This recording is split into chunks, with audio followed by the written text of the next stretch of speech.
Hi friends, आज हम discussion करेंगे बनियन के बारे में। ये पैर के अंगूठे के पास होने वाली एक स्वेलिंग होती है जिसको हम बनियन बोलते हैं। इसमें जो टो होता है, फर्स्ट टो यानी कि जो पैर का अंगूठा होता है, उसका जो डेविएशन है थोड़ा बाहर की तरफ की हो जाता है, तो जिसको हम हेलुक्स हेलुक्स थंब को बोलते हैं। और हेलुक्स वेल्गस यानी कि थंब जो है बॉडी से अवे वाली साइड जाता है, यानी लिटिल टो की तरफ मूव कर जाता है। और बीच में मीडियल साइड में एक गांठ बन जाती है जिसको हम बनियन बोलते हैं। नॉर्मली ये सिचुएशन फीमेल पेशेंट के अंदर ज़्यादा कॉमनली देखी जाती है। और इसके अंदर होता क्या है कि अगर हम उसको एक्सरे वाइज देखेंगे उसी टो को, तो उसमें 3 बॉन्स होती हैं जो एक तरीके से इनफैक्ट 4 बॉन्स होती हैं। सबसे पहले की तरफ यूनिफॉर्म होती है, उसके आगे फर्स्ट मेटाटार्सल बॉन होती है, फिर प्रॉक्सिमल फैलेंक्स होती है और फिर डिस्टल फैलेंक्स होती है। तो इसमें अगर इनमें से किसी भी जॉइंट के लेवल पे कोई प्रॉब्लम आ जाए तो ये बनियन डेवलप हो सकता है। मतलब कि अगर फर्स्ट प्रॉक्सिमल फैलेंक्स जो होता है वो लैटरली शिफ्ट कर जाए और लॉन्ग रे जो होती है फर्स्ट मेटाटार्सल की, वो एबनॉर्मली बड़ी हो जाए तब ये टिल्ट हो जाएगा। उन दोनों के बीच में एबनॉर्मल एंगल बन जाए तब भी हो जाएगा। उसके अलावा वो जॉइंट जो है वो इनकॉन्ग्रुअस हो जाए, उसके अंदर सरफेसेस ठीक ना हो और इनकॉन्ग्रुएंसी की वजह से भी प्रॉब्लम हो सकती है। नॉर्मली इसके अंदर हम अलग अलग एंगल से असेसमेंट करते हैं कि ये बनियन किस ग्रेड का है। मतलब इसके अंदर एक टेक्निकल एंगल होता है जिसको हम बोलते हैं हेलुक्स वेल्गस एंगल, जो कि फर्स्ट मेटाटार्सल और प्रॉक्सिमल फैलेंक्स के बीच में एंगल हम लेते हैं एक्सरे के अंदर। तो उससे हमें ये पता लग जाता है कि अगर ये एंगल 25 डिग्री से कम आ रहा है तो ये माइल्ड वैरायटी है, इसमें इतनी घबराने की बात नहीं है। अगर यही एंगल 25 से 40 डिग्री आ रहा है तो ये मॉडरेट प्रॉब्लम है, और 40 डिग्री से ज़्यादा आ रहा है तो बहुत सीवियर प्रॉब्लम है। तो अगर आप पूछेंगे कारण क्या हो सकते हैं, तो बहुत सारा जो कारण का एक पार्ट होता है वो जेनेटिक्स भी होती है। बहुत सारी फैमिलीज़ के अंदर ये बहुत अर्ली एज से ही ये इस तरीके की प्रॉब्लम हो जाती है। तो वो मतलब फैमिलीज़ में रन कर रही है जेनेटिक्स की वजह से, कि फादर को है या मदर को है या उनकी फैमिली में है, इसलिए आपको हो रहा है। दूसरा इम्पॉर्टेंट कारण होता है कि आप जो शू पहन रहे हैं, फुटवियर यूज़ कर रहे हैं, वो इनअप्रोप्रिएट है, बहुत टाइट है, जिसमें ओवर क्राउडिंग हो जा रही है, टोज़ एक के ऊपर एक चढ़ रहे हैं, तो वहाँ भी ये सिचुएशन डेवलप हो सकती है। तीसरी बात है जो फ्लैट फीट होते हैं जिसमें आर्चेज़ नहीं होती हैं। हम फ्लैट फीट का हमने एक और वीडियो भी बनाया हुआ है।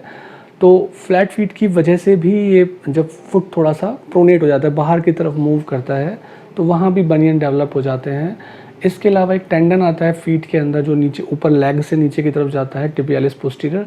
अगर उसका अटैचमेंट एबनॉर्मल है या जो हमने फर्स्ट मेटाटार्सल बॉन की बात की थी वो एबनॉर्मली बड़ी है, लंबी है, तो वो उस तरीके से शिफ्ट करती है कि ये बनियन डेवलप हो जाता है, या आर्टिकुलर सरफेस ठीक नहीं है। तो ऐसे करके ये टेक्निकल रीजंस होते हैं जिनकी वजह से बनियन या हेलुक्स वेल्गस की कंडीशन डेवलप हो जाती है। आपको दिखेगा कैसे? तो आप देखोगे कि एक तो जो पैर का अंगूठा है वो अवे जाएगा बॉडी से, और बीच में एक गांठ निकली हुई होगी फुट के अंदर की तरफ, और वहाँ पे सूजन भी दिखेगी, रेडनेस भी हो सकती है, इन्फ्लेमेशन के साथ साथ पेनफुल भी हो सकती है वो सिचुएशन। उसके अलावा जब कभी भी आप कोई टाइट शू पहनोगे तो उसमें डिजिटल नर्व का कंप्रेशन हो सकता है, तो आपको पैर में टिंगलिंग, नमनेस की फीलिंग हो सकती है, और जैसे ही आप शू निकालोगे कुछ देर के बाद आपको आराम मिलेगा, ये भी पॉसिबल है।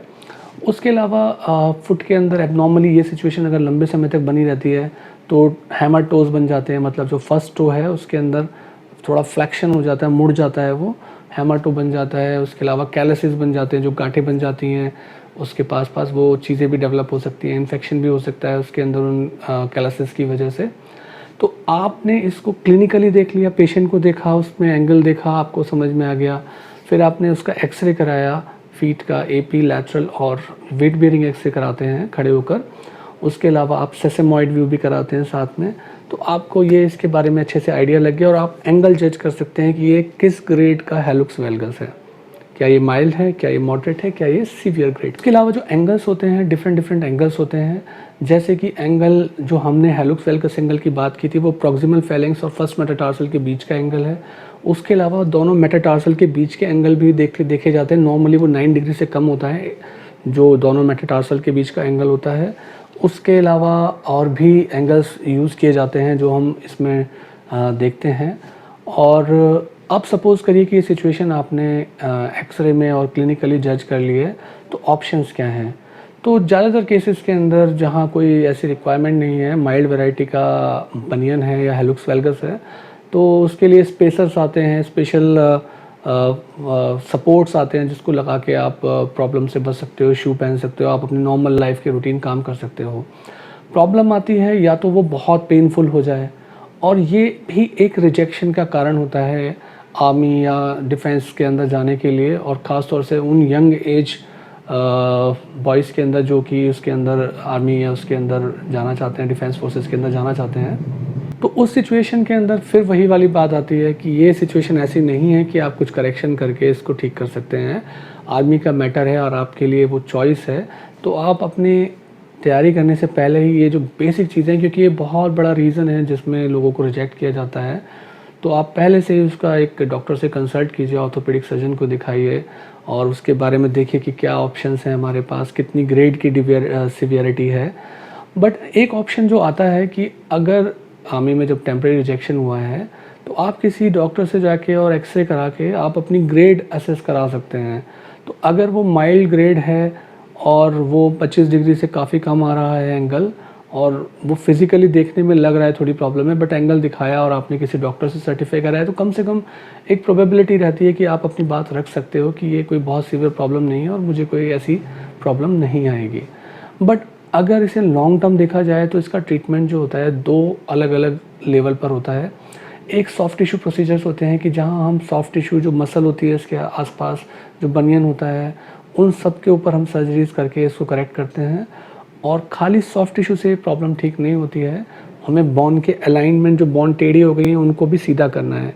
तो उसके लिए हम बोन को कट करके और स्ट्रेटन अप करते हैं, जिसे हम ऑस्टियोटमी बोलते हैं, जो अलग अलग नाम से शेवरन, मिशेल ऑस्टियोटमी, अलग अलग नाम से ऑस्टियोटमीज होती हैं, जिनसे हम अलग अलग लेवल पे भी की जाती हैं कि मतलब बोन है तो बोन में हम किस लेवल पे ऑस्टियोटमी कर रहे हैं, करेक्शन कर रहे हैं, वो भी किया जाता है।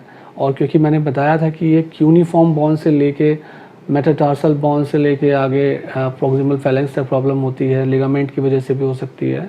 तो आपको कॉज पता होना चाहिए और उसके अकॉर्डिंगली इसका ट्रीटमेंट होना चाहिए। तो आई थिंक ये बेसिक सा वीडियो आपको पसंद आया होगा। Please like and subscribe. Thank you.